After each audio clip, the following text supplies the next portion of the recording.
Salut à tous, c'est Pangdash et nous bienvenue sur cette vidéo qui continue notre étude de l'integrative medical hypnosis, donc le séminaire proposé par Roger Moore et sa collègue Tracy Barrett Adams. Et cette semaine, ça a été orienté sur plusieurs petits sujets pendant le live.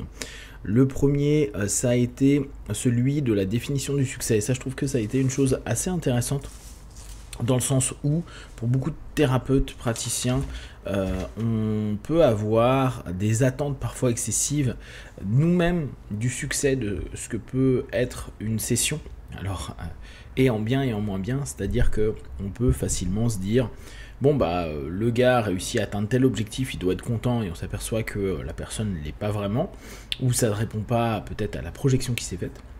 Et inversement, on peut se dire, bon bah ça n'a pas des masses avancées, là il avait une douleur de 7 sur 10, là il est arrivé à 6, au bout d'une demi-heure de travail, c'est peut-être pas génial, et en fait la personne est hyper satisfaite. Donc j'ai bien aimé le recadrage qu'il a fait avec tout ce qui peut se passer au travers du succès, de la réussite, et qui est toujours quelque chose de relatif, en tout cas à adapter et à voir. N'oubliez pas que celui qui pourra vous dire si oui ou non votre session est bien, c'est votre partenaire. Et pas vous qui vous dites ce que j'ai fait c'est génial.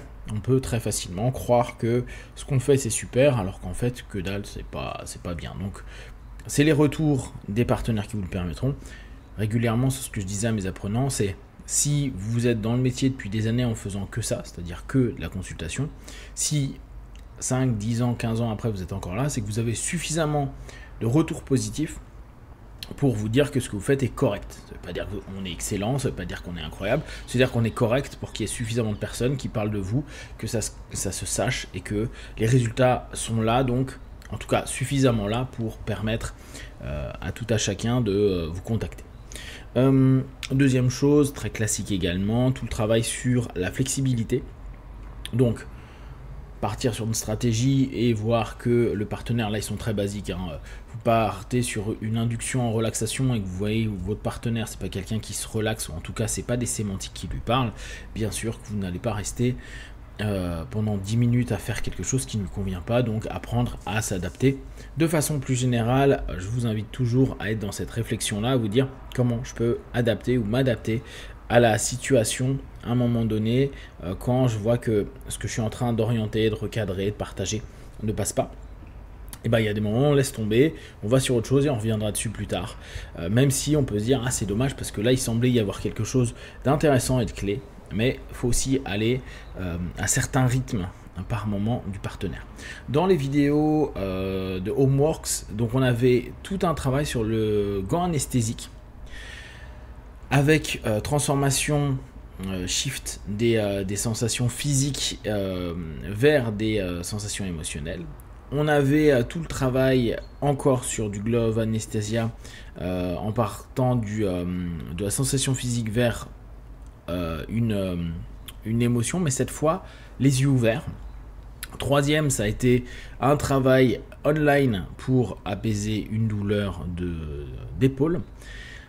Le quatrième, ça a été de Magic Glove. Alors ça c'est assez amusant, souvent fait par les enfants mais aussi proposé aux adultes. C'est pendant la session, en face à face, donc plutôt que online, faire une catalepsie pendant que la personne regarde et commencer à faire mettre comme si on mettait une espèce de protection sur chaque doigt pour qu'à la fin ça soit toute la main. Et à chaque fois qu'on est en train de proposer sur la main, notre idée est d'aller jusqu'à analgésier, nous, pas vraiment, notre partenaire, le doigt, le deuxième doigt, le troisième doigt, le quatrième doigt, puis toute la main, pour qu'après, il puisse y avoir cette notion de transfert d'analgésie.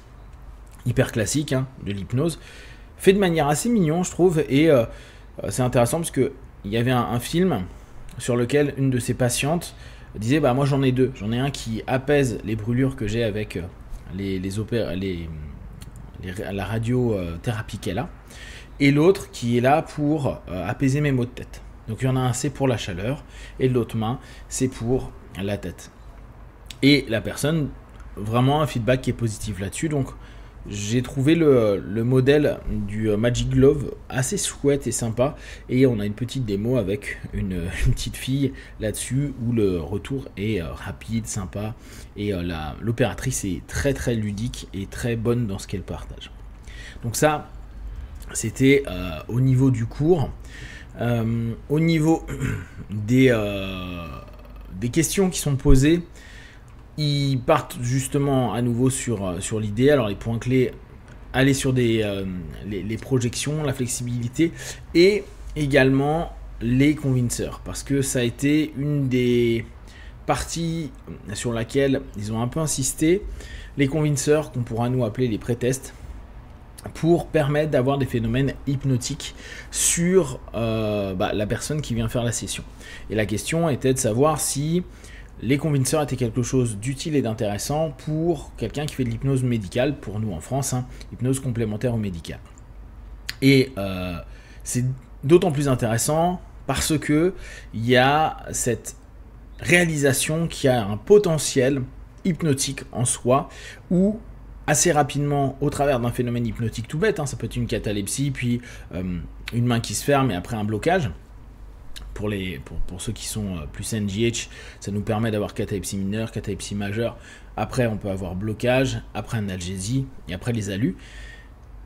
La potentialité de vivre ça, et attention, il n'y a pas besoin d'avoir le même niveau qu'en scène, ou en tout cas le même feedback que quelqu'un sur scène. Quelqu'un qui parfois voit juste son bras en catalepsie, ou, moi je trouve le plus intéressant, notamment quand on est en complémentaire au médical, l'apaisement ou l'augmentation de la douleur, c'est-à-dire la capacité de faire varier la douleur au travers des pré-tests, au travers de tout le petit jeu de convinceur qu'on met en place, peut vraiment modifier complètement la façon dont le partenaire de session va prendre la séance et à plus long terme offrir un potentiel hyper positif pour l'auto-hypnose.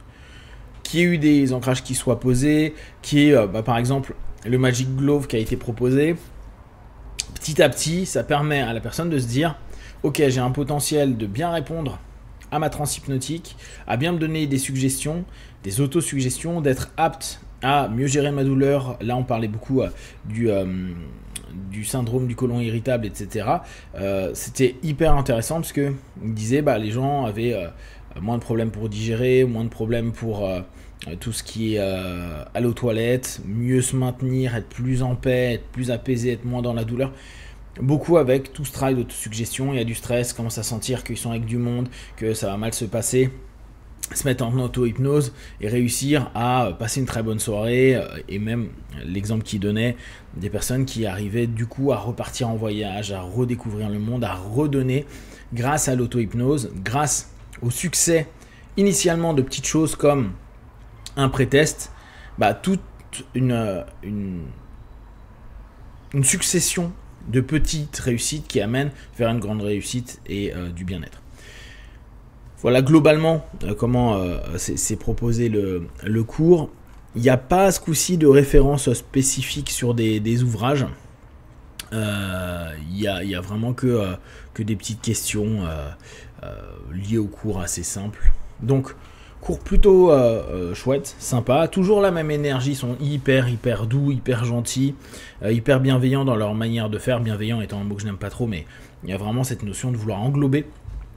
Comme vous pouvez le constater, on est au 4e cours, on reste sur des éléments très basiques. Je pense vraiment que sur les 12 semaines, on aura vu plein de petites techniques, plein de manières de se comporter, de penser et de fonctionner qui vont permettre à des personnes qui ont déjà, je pense, un background en hypnose, d'aller vers plus de médical.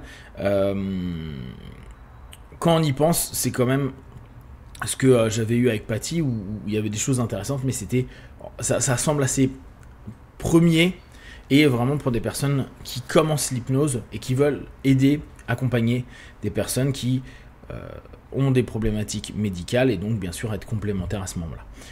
On verra comment ça continue, il nous reste 8 cours. Si vous avez des questions et des remarques, partagez sur Facebook, YouTube, j'y répondrai le plus rapidement possible comme d'habitude de tout ce que je propose. Ne prenez que ce qui est bon et juste pour vous tester, observer, analyser et conclure. You won. Ciao.